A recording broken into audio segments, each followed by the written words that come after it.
tale porodnišnica je bila zgrajena leta 1964, kamor so prihajale prve porodnice in tako rekoč jo počasi načenja zob časa in uspelo vam je, verjetno ste veseli, še bolj pa tiste, ki bodo tukaj rojevale, da bo zdaj en tak komfort v porodnem bloku.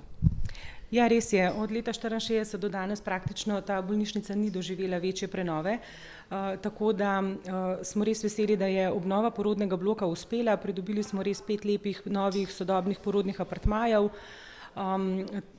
Absolutno pa stavba kot taka potrebuje tudi nadaljevanje obnove, operacijski blok, oddelki, ambulante, vse, energetsko sanacijo, vse to je še potrebno se dogovoriti.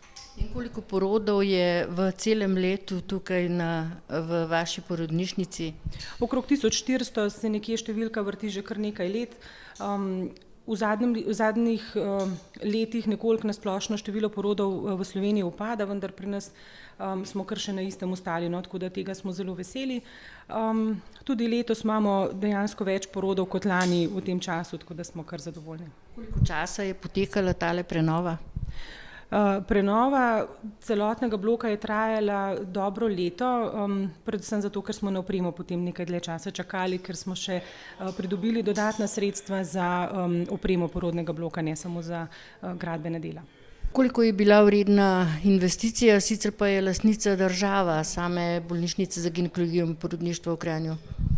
Investicija je bila na koncu vredna približno milijon evrov. Sredstva je zagotovila država, pač kot ustanoviteljica, kajti bolnišnica sama lastnih sredstev za takšno investicijo seveda nima.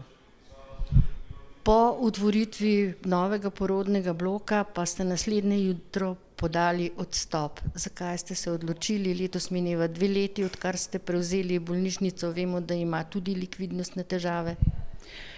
Ja, bolnišnico sem prevzela oziroma vodenje bolnišnice sem prevzela pred 2 letoma. Na prošnje mnogih, kajti nikogar drugega ni bilo, ki bi bil pripravljen prevzeti to funkcijo. Takrat je bilo nekako dogovorjeno za 2 meseca.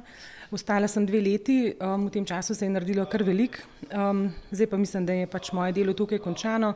Predvsem pa bi ta bolnišnica potrebovala malo več sodelovanja, predvsem strani zdravnikov. In koliko zdravnikov zdaj dela v porodnišnici?